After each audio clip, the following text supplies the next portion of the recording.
আসসালামু আলাইকুম everyone. Daily ব্লগের পক্ষ থেকে সবাইকে জানাচ্ছি আন্তরিকভাবে শুভেচ্ছা, স্বাগতম। আজকে মজাদার ইউনিক একটি রেসিপি নিয়ে তোমাদের মাঝে হাজির হলাম। আজকে তোমাদের সাথে শেয়ার করব তোমরা কিভাবে মুগ ডাল দিয়ে মজাদার একটি লাড্ডু রেসিপি বানিয়ে বাসায় খেতে পারবে। আমি যেভাবে বানাচ্ছি তোমরা যদি আমার ভিডিও ফলো করে একইভাবে তৈরি করো তাহলে তোমাদের লাড্ডু কখনোই নষ্ট হবে না। ডেইলি ব্লগ মানেই হচ্ছে ঝটপট এবং অথেন্টিক রেসিপি। এখানে আমি একটি বোল নিয়ে নিয়েছি, তার মধ্যে আমি দিয়ে দিব 1 কাপ কাঁচা মুগ ডাল। তারপর আমি স্বচ্ছ পানি দিয়ে 8 থেকে 10 বার ভালোভাবে কষলিয়ে ধুয়ে নিব যেন কোনো প্রকারের বালি না থাকে। তারপর আমি 1 ঘন্টার জন্য পানিতে এই ডালটাকে ভিজিয়ে রাখবো। 1 ঘন্টা পর আমার ডালটা কিন্তু একদম নরম হয়ে গিয়েছে এবং ফুলে গিয়েছে। আমি তোমাদের একটু কাছে থেকে দেখিয়ে দিচ্ছি। ব্লেন্ডিং করার জন্য আমার ডালটা একদম পারফেক্টভাবে নরম হয়ে গিয়েছে। এখন আমি চলে যাব এটাকে ব্লেন্ডার করার জন্য। এখানে আমি একটি ব্লেন্ডারে জগ নিয়ে নিয়েছি। এখন আমি পানি ছেঁকে ডালটা নিয়ে নেব।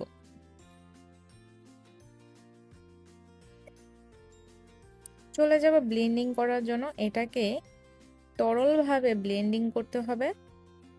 দেখো আমি কতটা তরলভাবে এটাকে ব্লেন্ডিং করেছি। এখন আমি একটি বলে ঢেলে নিব। এই মিশ্রণটার মধ্যে কিছু দিতে হবে না। তারপর আমি চলে যাব একটি ফ্রাই প্যান বসিয়ে তার মধ্যে কিছু ঘি আমি ব্রাশ করে নিব। তোমরা রান্নার রেগুলার তেল দিয়েও এটা করতে পারবে। তারপর আমি বড়া যেভাবে ভাজে আমি পাতলা টাইপের করে বড়ার মতো এটাকে ভেজে নেব। অবশ্যই পাতলা টাইপের করে দিতে হবে, না হয় ভিতরে কুক হবে না। আমি পুরো ডালের মিশ্রণটা একইভাবে বড়ার মতো করে ভেজে নেব।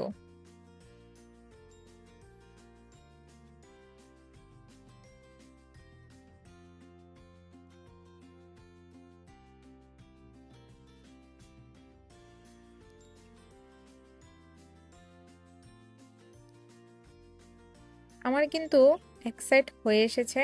এখন আমি নিচের যেই সাইডটা সেটাকে উল্টিয়ে দিব। একইভাবে উল্টিয়ে পাল্টিয়ে ভেজে একটু মচমচে টাইপের করে ভেজে নিতে হবে।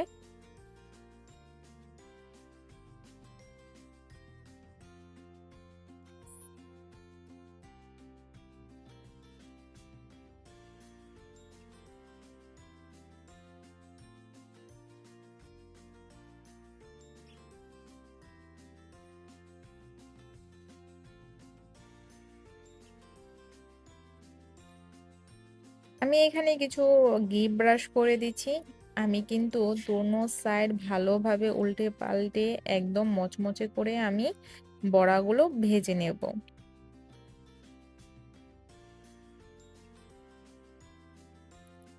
এটা ব্রাউন টাইপের করে ভেজে নিতে হবে। আমার কিন্তু অলমোস্ট ভাজা হয়ে গিয়েছে। আমি এখন এগুলোকে উঠিয়ে নিব একটি ছাঁকনির সাহায্যে। আমি একই পদ্ধতিতে সবগুলো ডালের মিশ্রণ ভেজে নিয়েছি।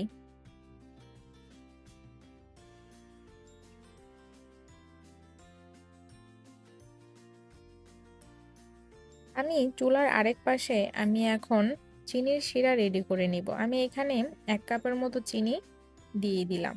তারপর দিব 1 কাপ পানি। শিরা থেকে যেন একটি নাইস ফ্লেভার আসে সেজন্য আমি এখানে এলাচ আর দারচিনি এখানে অ্যাড করব।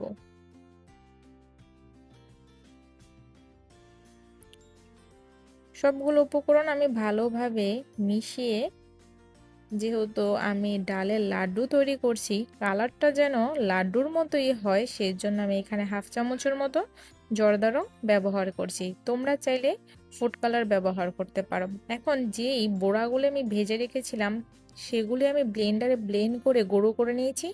এখন আমি চিনি শিরার সাথে এগুলি ভালোভাবে মিক্স করে নেব।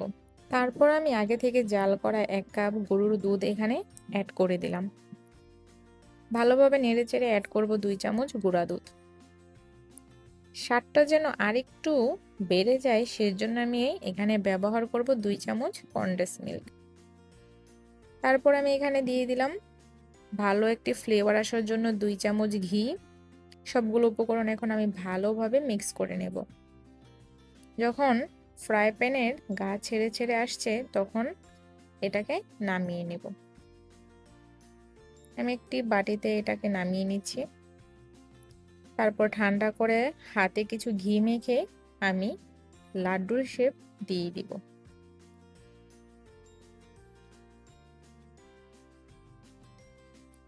আমার কিন্তু এখানে একটি লাড্ডু কমপ্লিট। দেখো কতটা মসৃণ হয়েছে। আমি একই সিস্টেমে আমি সবগুলো লাড্ডু আমি বানিয়ে নিয়েছি। এই রেসিপিটি যদি একবার তোমরা বাসায় তৈরি করে খাও তাহলে তোমার ফ্যামিলি মেম্বার্স কখনোই বলতে পারবে না এটা তুমি নিজে তৈরি করেছো। ভাববে তুমি এটা বাইরে থেকে কিনে নিয়ে এসেছো।